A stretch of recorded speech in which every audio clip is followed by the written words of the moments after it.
21वीं सदी में वर्ल्ड वॉर के दौरान केमिकल के इस्तेमाल से धरती पर बहुत तबाही हुई है और अब वहाँ की हवा जहरीली हो चुकी है।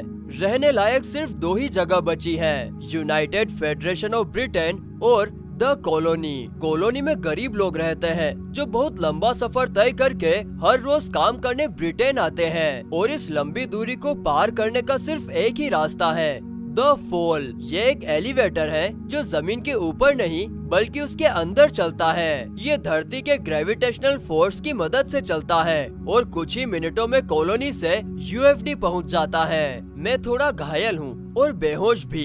एक लड़की मुझे उठाती है और हम दोनों भागने लगते हैं। कुछ रोबोटिक पुलिस हैं जो हमारे ऊपर हमला कर रहे हैं। हम उनसे बचकर भाग रहे हैं और इसी बीच में उस लड़की को आई लव यू कहता हूँ और वो मुझसे कहती है अब बता रहे हो।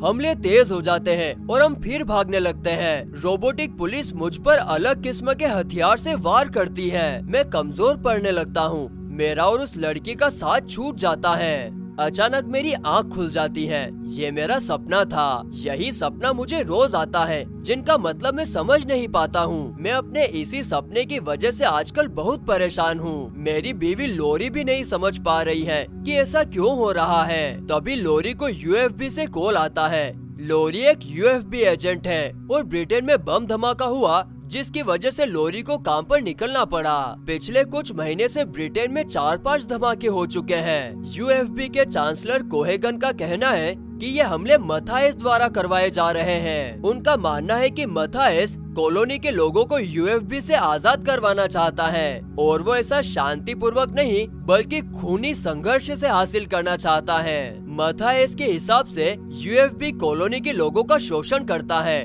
और उन्हें बराबरी का अधिकार नहीं देता। आज हुए हमले के लिए कार्ल हाउजर जिम्मेदार है जो मथाइस का राइट हैंड है। मैं भी काम पर निकलता हूँ। रास्ते में मुझे एक रिकॉल का एडवर्टाइजमेंट दिखता है। रिकॉल का दावा होता है कि वो अपनी टेक्नोलॉजी और केमिकल की मदद से किसी के भी दिमाग में अच्छी यादें प्लांट कर सकते हैं। यादें प्लांट करने के बाद इंसान को सचमुच में ऐसा लगता है कि ऐसा उसकी जिंदगी में हो चुका है। मुझे सुनने में ये दिलचस्प लगता है। मैं द फॉल में पहुँचता हूँ और हैरी से मिलता हूँ। हैरी मेरे साथ फैक्ट्री में काम करता है और मेरा अच्छा दोस्त है। मैं उसे बताता हूँ कि कुछ दिनों से मैं ठीक से सो नहीं पा रहा हूँ और मुझे एक ही सपना बार बार आता है। हैरी को लगता है कि ऐसा मेरे साथ वर्कलोड की वजह से हो रहा है। कंपनी में पहुँचने पर पता चला कि आज सुबह हुए धमाके की वजह से चांसलर कोहेगन कॉलोनी को मिलने वाली मानवीय सहायता को रोककर अब उस पैसे को रोबोटिक पुलिस बनाने में खर्च करने वाले हैं। चूँकि हमारी कंपनी रोबोट्स बनाती है इसीलिए अब हमारा काम दुगना होने वाला था। मैंने हैरी से रिकॉल के बारे में पूछा। उसने मुझे रिकॉल न जाने की नसीहत दी। उसका मानना है कि हमें अपने दिमाग से छेड़छाड़ नहीं करनी चाहिए, पर मुझे ऐसा लगता है कि मेरे दिमाग को छेड़छाड़ करने की जरूरत है। आज मेरा काम एक नए लड़के को रोबोट बनाना सिखाना था। मैं उसे काम सिखा ही रहा था कि तभी उसने मुझे रिकॉल के बारे में बताया। वो कहता है कि रिकॉल बहुत अच्छी जगह है और वो वहाँ 3 बार जा चुका है। उसने मुझे वहाँ का एड्रेस दिया और किसी मैक से मिलने के लिए कहा। मैं आज जब अपना काम खत्म करके जैसे ही सोया फिर मुझे वही सपना आया। मैं एक ही सपना देख देख कर परेशान था, इसीलिए मैं हैरी के साथ ड्रिंक करने बाहर चला गया। वहाँ मैंने हैरी को फिर अपने सपने के बारे में बताया। हैरी को लगता है कि शायद मैं अपनी जिंदगी से निराश हूँ। वो मुझे समझाने लगा कि मैं बहुत लकी हूँ क्योंकि मेरे पास लोरी जैसी बीवी है और जाते जाते वो मुझे ये भी सलाह देता है कि मुझे अपनी जिंदगी के मसले जल्दी ही सुलझा लेना चाहिए वरना मेरी जिंदगी उलझ जाएगी। वहाँ मैं मैक से मिला। उसने मुझे बताया कि रसायनों द्वारा मैं अपने किसी भी सपने को यादों में बदल सकता हूँ। मैं चाहूँ तो कोई अमीर आदमी, कोई विश्व स्तर का खिलाड़ी या कोई खुफिया जासूस भी बन सकता हूँ। मैंने डिसाइड किया कि मैं खुफिया जासूस बनूंगा। वो लोग मुझे कुर्सी पर बिठाते हैं और कुछ केमिकल मेरे अंदर डालते हैं। केमिकल डालने से पहले उन्होंने मुझे चेतावनी दी कि मेरे जो भी राज है वो मैं उन्हें बता दूं, वरना मेरे दिमाग में गड़बड़ हो जाएगी। पर मेरी याददाश्त में ऐसा कोई राज था ही नहीं जिसे मुझे बताना पड़े। अब रिकॉल का प्रोसेस स्टार्ट हो जाता है। जैसे ही वे लोग मेरे अंदर रसायन डालते हैं, अचानक सिस्टम में हलचल होने लगती है। मैं गुस्से में आकर तुरंत रासायनिक प्रक्रिया रोकने के लिए कहता है। मैं समझ नहीं पा रहा था कि ये सब क्या हो रहा है। मैक मुझ पर बंदूक तान देता है और पूछता है कि मैं वहाँ क्यों आया हूँ। उसके हिसाब से मैं कोई धोखेबाज हूँ जिसने राज छुपाया है और मैं ऑलरेडी एक खुफिया जासूस हूँ। इससे पहले कि मैं कुछ समझ पाता, वहाँ बहुत सारी पुलिस आ जाती है और वो मुझे छोड़कर सब पर हमला करने लगती है। सब मर जाते हैं और वो लोग मुझे बंदी बनाने लगते हैं। मैं समझ नहीं पाता कि अब मैं क्या करूं और मैं पुलिस वालों पर हमला करने लगता हूं। हमारे बीच काफी लड़ाई होती है। पता नहीं ये सब कैसे हो रहा था, पता नहीं कैसे, पर मैं उन सभी को ढेर करके वहाँ से भाग जाता हूँ। मैं जब घर पहुँचा तो लोरी ने टीवी पर घटना की खबर देख ली थी। जब मैंने उसे बताया कि ये सब मैंने किया है तो उसे बिल्कुल यकीन ही नहीं हुआ कि मैं अकेला इतने पुलिस वालों को कैसे ढेर कर सकता हूँ। वो मुझे समझाने लगती है कि हो सकता है कि रिकॉल में उन लोगों ने मेरे दिमाग के साथ छेड़छाड़ की होगी, जिससे मैं ये सब सोच रहा हूँ। वो मुझे समझाकर गले लगा लेती है और अचानक मेरा गला दबाने लगती है। मैं समझ नहीं पा रहा था कि लोरी ऐसा क्यों कर रही है। मैंने छुड़ाने की कोशिश की और हमारे बीच हाथापाई होने लगी। मैं छुड़ाकर भागने लगा तो वो मुझ पर फायरिंग करने लगी। मैंने उसे पकड़ लिया और पूछा कि वो ऐसा क्यों कर रही है। उसने बताया कि वो मेरी बीवी नहीं है। पिछले 6 हफ्तों से उसे यूएफबी ने मेरी बीवी बनने के लिए कहा है। मेरी जो पहचान मैं समझता हूँ वो सब झूठ है। मेरे दिमाग में मेरी पहचान को बदल दिया गया है और कोहेगन ने मुझे यहाँ छुपा कर रखा है। वो फिर मुझ पर हमला करती है और मैं किसी तरह वहाँ से बचकर भागने लगता हूँ। अब सिर्फ लोरी ही नहीं बल्कि पुलिस वाले भी मेरे पीछे पड़ चुके थे। मैं भागता जा रहा था, तभी मेरे हाथ पर कुछ लाइट जलने लगती है और रिंग बजने लगती है। मैं कॉल उठाता हूँ। कॉल पर कोई आदमी होता है। वो मुझे अपना हाथ किसी शीशे पर रखने के लिए बोलता है। मैं ढूंढकर शीशे पर हाथ रखता हूँ और वो वीडियो कॉल में बदल जाती है। एक आदमी मुझे बताता है कि मैं हाउजर हूँ, एक खुफिया जासूस। मैंने कभी उससे कहा था कि जब भी मैं नेटवर्क में आऊँ तो वो मुझसे संपर्क करे और इसी वजह से मुझे नेटवर्क में पाकर उसने मुझे कॉल किया है। वो मुझे किसी की के बारे में बताता है पर मैं समझ नहीं पाया। उसे किसी का डर था और उसने मुझे तुरंत फोन को खुद से अलग करने के लिए कहा। कॉल कट हो गई। स्क्रीन पर बैंक के किसी लॉकर का नंबर था। मैंने अपने हाथ में कट करके फोन को अलग किया। अब मैं बैंक पहुंचता हूं। वो मुझे मेरा लॉकर देते हैं जिसमें कुछ पासपोर्ट, पैसे और एक वीडियो होता है। वीडियो मेरा ही होता है, मेरी पहचान बदलने से पहले का। उसमें किसी घर के एड्रेस पर पहुंचने की बात होती है और किसी की के बारे में भी। और फिर वीडियो खत्म हो जाता है पर मैं फिर समझ नहीं पाया कि ये की क्या है। मैं सारी चीजों को लेकर उस एड्रेस पर निकलता हूँ। चूँकि हर जगह पुलिस मुझे ढूंढ रही है, इसीलिए मैं एक डिवाइस की मदद से अपना फेस बदल लेता हूँ। लेकिन सिक्योरिटी चेक के दौरान मैं पकड़ा जाता हूँ। मैं वहाँ से भागता हूँ। पुलिस मुझे पकड़ने के लिए मेरे पीछे आती है। तभी एक लड़की फ्लाइंग कार लेकर मेरी मदद को आती है। वो बताती है कि उसने मुझे बहुत ढूंढा पर मैं उसे पहचान नहीं पाता। हम किसी तरह पुलिस से बचकर निकल जाते हैं और उस घर में पहुँच जाते हैं जो एड्रेस मुझे उस वीडियो से मिला था। वहाँ एक पियानो होता है। मुझे पियानो बजाने का शौक था, इसीलिए मैं पियानो बजाने लगता हूँ। पियानो बजाने से अचानक एक रिकॉर्डिंग मेरे सामने स्टार्ट हो जाती है। उसमें एक आदमी होता है जो बताता है कि वो यूएफबी का एजेंट है जो कोहेगन के लिए काम करता है, पर वो असल में मथायस का आदमी है। कोहेगन झूठे हमले करवाकर मथायस को बदनाम करता है ताकि वो अपनी रोबोटिक आर्मी बढ़ाकर कॉलोनी को खत्म कर सके।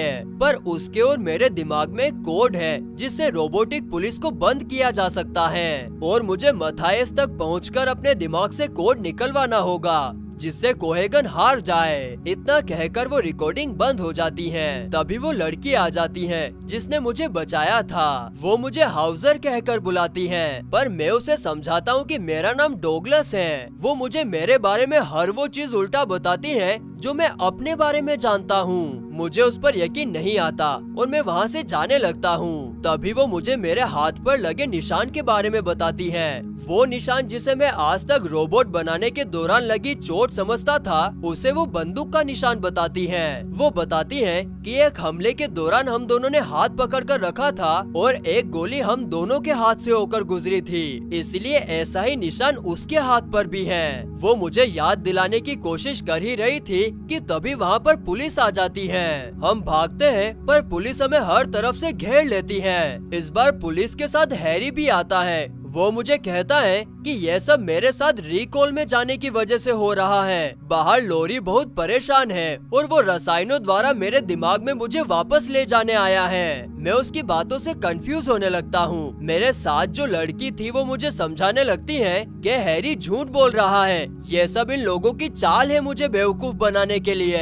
पर हैरी उस पर बंदूक तान देता है और कहता है कि यह सब मेरा भ्रम है, मैं अपने दिमाग में फंस चुका हूँ। वो अपनी बंदूक उस लड़की को दे देता है और कहता है कि मुझे इस भ्रम से निकालने के लिए उस लड़की को गोली मारनी होगी। मैं डिसाइड ही नहीं कर पा रहा था कि मुझे क्या करना चाहिए। तभी मैंने देखा कि उस लड़की के आंख से आंसू निकल रहे हैं। मैं समझ जाता हूँ कि यह सब हैरी झूठ बोल रहा है और मैं हैरी पर गोली चला देता हूँ और वो गिर जाता है। मेरे गोली चलाते ही सब बदल जाता है। वहाँ मौजूद पुलिस वाले और लोरी दोनों ही हम पर फायरिंग करना शुरू कर देते हैं। हम वहाँ से भागते हैं और लोरी हमारे पीछे आती है। वो कहती है कि कोहेगन को अब भी मेरे जैसे काबिल एजेंट के वापस आने का इंतजार है, पर वो मुझे गद्दार मानती है और ऐसा कहकर वो फिर हमला करती है। हमें रास्ते में स्क्रीन पर एक खबर पता लगती है कि कोहेगन ने झूठी अफवाह फैला दी है कि यूएफबी पर जो हमले हो रहे हैं उसके लिए फंडिंग कॉलोनी से आ रही है। जिसके बाद हम फैसला करते हैं कि हम मथायस के पास जाएंगे। मुझे वहां जाकर पता चलता है कि मेरे साथ जो लड़की थी वो मेलिना है और वो मथायस की बेटी है। मथायस वॉर के बाद भी सेफ्टी के साथ उन्हीं इलाकों में रहता है जहाँ की हवा जहरीली हो चुकी है। यहाँ कोई नहीं आता जाता और इसीलिए आज तक कोई मथायस को नहीं ढूंढ पाया। वहाँ जाकर मुझे एहसास हुआ कि वहाँ हर कोई मुझे जानता है सिवाय मेरे। मैं मथायस से मिलता हूँ। वो मुझसे पूछते हैं कि मैं क्या चाहता हूँ। मैंने बताया कि मैं अपनी याददाश्त वापस लाना चाहता हूँ। उसने बताया कि उसे पता चला है कि मेरे दिमाग में एक ऐसी की है जो उन्हें बचा सकती है, इसीलिए वो मेरे दिमाग को स्कैन करने लगते हैं। तभी सिस्टम में हलचल होती है और अचानक से कोहेगन की वीडियो आ जाती है। वो कहता है कि वो मथायस के पास आ रहा है। हम सब समझ जाते हैं कि मथायस को पकड़ने के लिए कोहेगन ने मेरे दिमाग का इस्तेमाल किया है। जो रिकॉर्डिंग मुझे मिली थी वो फेक थी। तभी कोहेगन और उसकी पुलिस वहाँ पहुँच जाती है और हम पर हमला करने लगती है। वो लोग मथायस को मार देते हैं और वहाँ से कॉलोनी के सारी इन्फॉर्मेशन लेकर निकल जाते हैं। कोहेगन मेलिना को गुमराह करने के लिए झूठ कहने लगता है कि ये सब मैंने जानबूझकर किया था मथायस को मरवाने के लिए। ये सब मेरा प्लान था और मैं मेलिना को बेवकूफ बना रहा हूँ। मैं मेलिना को समझाने लगा कि ये सब झूठ बोल रहे हैं, पर कोहेगन का प्लान अभी बाकी था। उसने मेलिना को बंदी बना लिया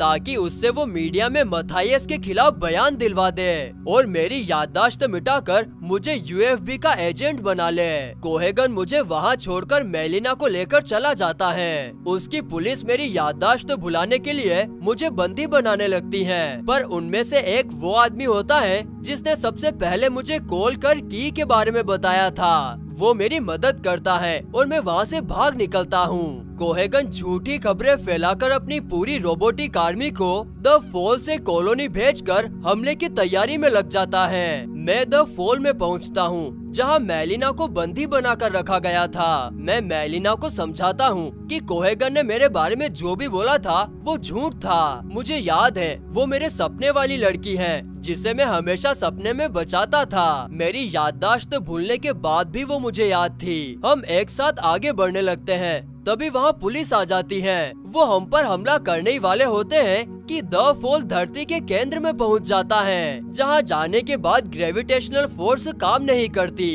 हर चीज पकड़ से छूटने लगती है और इसी वजह से पुलिस वालों से हथियार छूट जाते हैं। क्योंकि मुझे द फॉल से आने जाने की आदत थी, इसीलिए मैं लपक कर हथियार पकड़ लेता हूँ और सभी पुलिस वालों को मारकर वहाँ से निकल जाता हूँ। लोरी और पुलिस वालों को लेकर वहाँ पर पहुँचती है, पर हम इमरजेंसी दरवाजा खोलकर वहाँ से निकल जाते हैं। हम जब ऊपर पहुँचते हैं तो वहाँ कोहेगन होता है। मेरी उससे लड़ाई होने लगती है। वो मुझ पर गोली चलाने वाला होता है कि तभी मेलिना मुझे बचा लेती है और तब तक वो सारे बम फट जाते हैं जो मैंने द फॉल में घुसते वक्त लगाए थे। इस ब्लास्ट से कोहेगन, उसकी रोबोटिक आर्मी और द फॉल सब नष्ट हो जाता है। मैं और मेलिना बच जाते हैं। अगली सुबह जब मेरी आंखें खुलती हैं तो मेरे बॉडी में पट्टियां लगी होती हैं, पर मैं सुरक्षित था। मेरे सामने मुझे मेलिना दिखती है, पर उसके हाथ पर वो निशान नहीं होता जो उसके हाथ पर पहले था। मैं समझ जाता हूँ कि ये मेलिना नहीं है। वो भेष बदलकर लोरी होती है। वो फिर मुझ पर हमला करने लगती है। हमारी लड़ाई होती है और मैं लोरी को मार गिराता हूँ। मैं मेलिना से मिल जाता हूँ और कॉलोनी के लोग द फॉल और कोहेगन के खत्म होने पर आजादी की खुशी मनाते हैं।